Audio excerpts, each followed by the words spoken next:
Hey chicos, ¿cómo están? ¿Cómo les va? Espero que se encuentren muy bien. Muchas gracias por estar de nuevo en este espacio. Espero que todo ande súper bien, que todo esté de maravilla por sus casitas. Y nada, bueno, ya nos encontramos aquí con el final, en el final de la recta, ya esperando terminar como tal de buena manera este bimestre. Qué bueno que hayamos recorrido este camino juntos, de mucho aprendizaje, de muchas cosas, con tecnología, etcétera. Y bueno, nada, vamos entonces a finalizar como tal estas clases en este bimestre y lo vamos a hacer con un repaso general a grosso modo. ¿Listo? Lo vamos a hacer de manera muy general, de manera muy fortuita, porque pues de alguna manera ustedes ya tienen todo eso en su cuaderno, entonces pues, y en los videos anteriores, entonces pues de nada vale como ondear y ondear, sino más bien como resaltar los aspectos más específicos, más grandes, más generales, para poder entonces hacer nuestro taller de repaso la siguiente semana y después pues hacer nuestra evaluación bimestral para ya irnos a vacaciones. ¿Listo? Entonces nada. Eh, Vamos a comenzar, vamos a dar comienzo a esto. Las temáticas que vamos a abordar entonces son literatura fantástica, ¿cierto? La novela, acento ortográfico y el verbo. Acuérdense que dentro de esta literatura fantástica están los cuentos de terror. ¿Listo? Entonces, nada, sin más preámbulos, pues vamos a comenzar entonces con este breve repaso. Como les había dicho, entonces vamos a comenzar con literatura fantástica, cuentos de terror. ¿Listo? Y pues como ustedes lo vieron en el video, yo comencé entonces dándoles un acercamiento primero a lo que era la literatura fantástica. Acordémonos que cuando hablamos de literatura fantástica, hablamos de hechos, ¿cierto? Que pueden ser de dos cosas, que pueden ser reales o que pueden ser, ¿qué? Imaginarios. ¿Cierto? Cuando hablamos entonces de los hechos reales e imaginarios, estamos hablando específicamente de lo que es la literatura fantástica. Esta literatura fantástica se combina y de alguna manera es lo que nosotros conseguimos con todo esto, pues es fantasía, ¿no? Cuando nosotros hablamos de fantasía, hablamos literalmente de lo que son reales y lo que son los imaginarios. Nosotros no podemos concebir la literatura fantástica únicamente de la parte real, porque evidentemente no sería fantástico.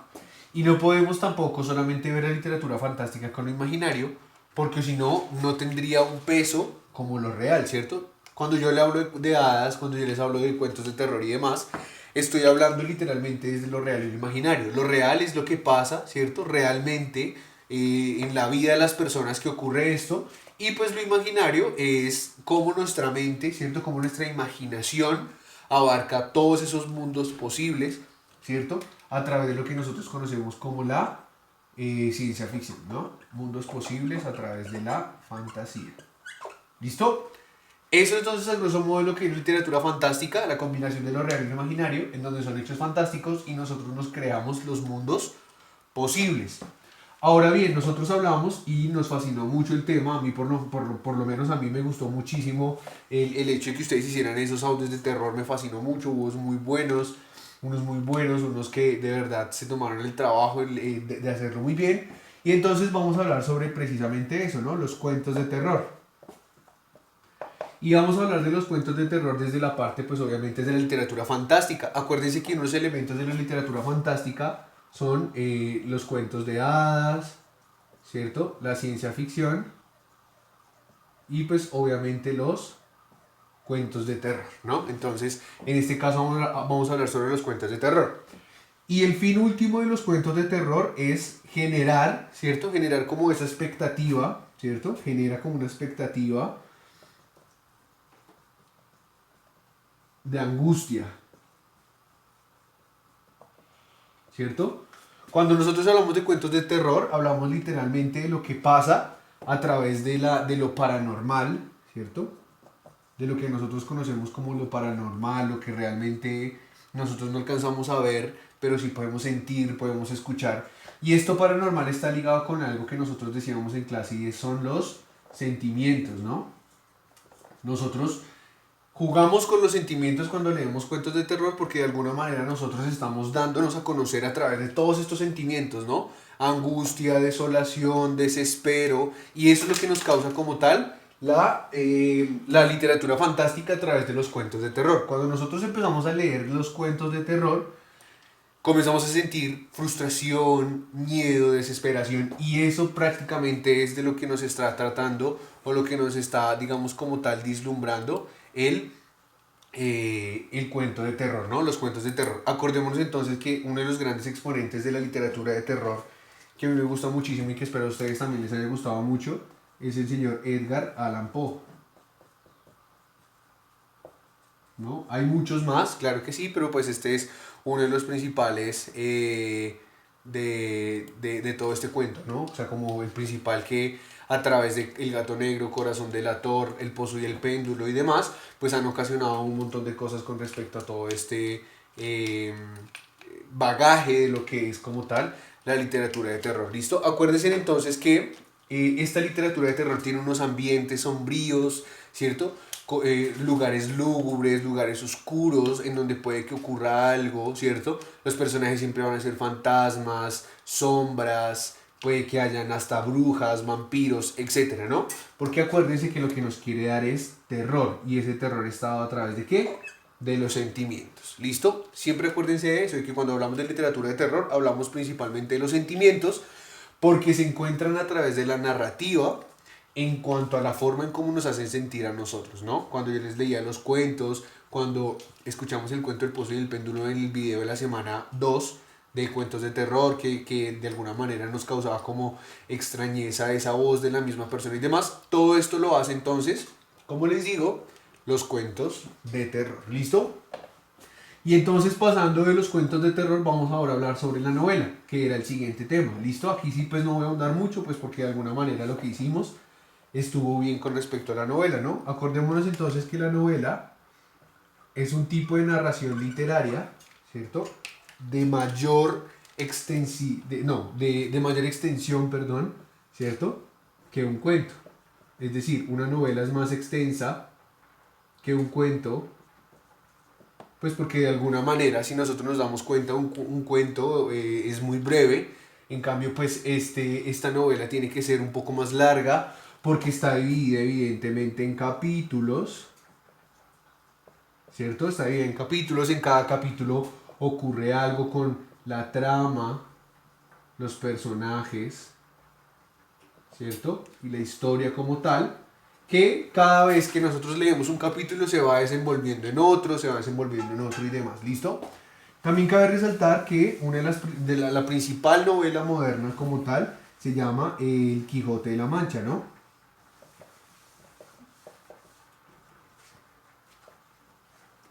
El Quijote de la Mancha, escrita por el señor Miguel de Cervantes Saavedra, ¿cierto? Este Quijote de la Mancha pues es un hito como tal en la novela moderna porque fue lo que marcó el comienzo de lo que nosotros conocemos hoy, lo que es la novela. ¿Listo?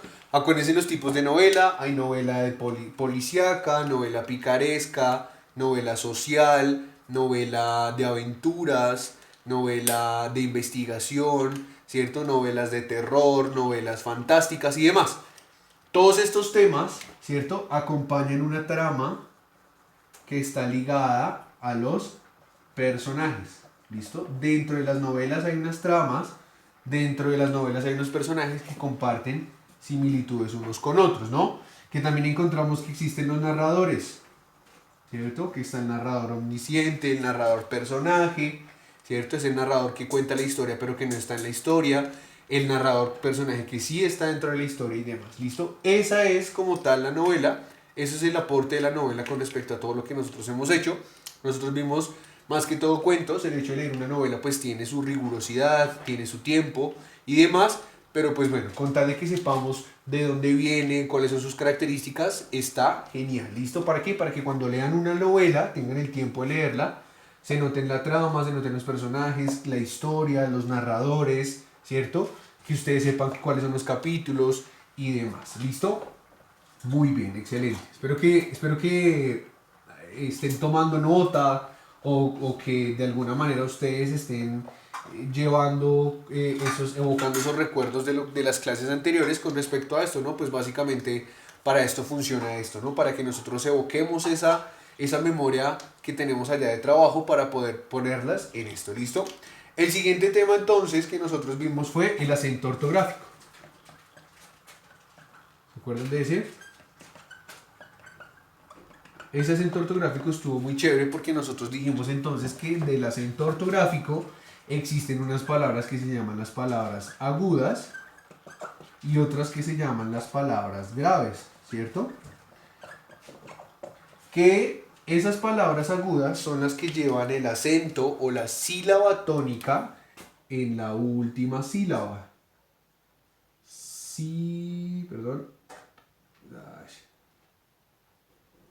Sílaba tónica es la que es la última.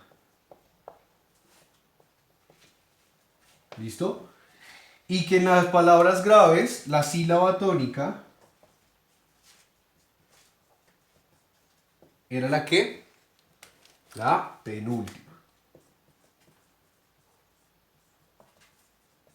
¿Cierto? Acordémonos que siempre vamos de atrás hacia adelante. De atrás hacia adelante. Ahora, estos tipos de acento ortográfico tienen una regla general. Este tiene una regla y este tiene una regla. La regla de las palabras graves es, y espero como se los dije en el anterior video, que todo el mundo se lo haya aprendido. La regla de las palabras graves es: las palabras agudas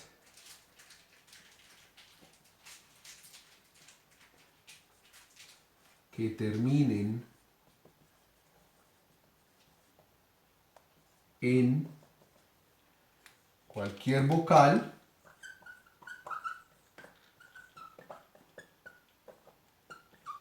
¿cierto? N, S, siempre llevan tilde.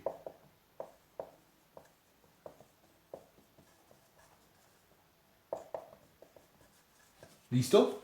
Acuérdense de eso. Las palabras agudas que terminan en vocal N o S siempre van a llevar tilde. Cuando yo hablo de las palabras agudas, pues me hago referencia a las palabras cuya sílaba tónica sea la última, ¿no? Digamos como la palabra limón, ¿cierto? La palabra limón tiene dos sílabas, ¿cierto? La sílaba tónica es la última, porque yo no digo limón, digo limón. Termina en N, por lo tanto lleva tilde. Vean aquí. Si termina en N, lleva tilde. Esta palabra aguda termina en N, lleva tilde por lo menos. ¿Listo? Caso contrario, entonces, son las palabras graves.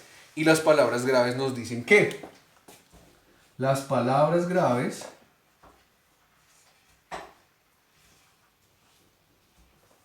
que terminen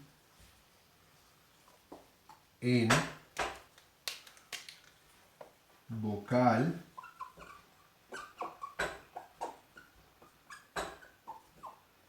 NS nunca llevan tilde, ¿cierto? Nunca llevan tilde si termina en vocal N o S. Pero sí lleva tilde, ¿cierto? Pero sí se tilda cuando termine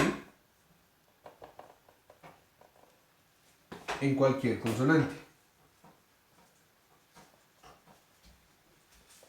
Consonante. ¿Se acuerdan de esa regla? Claro, pues evidentemente, digamos la palabra lápiz,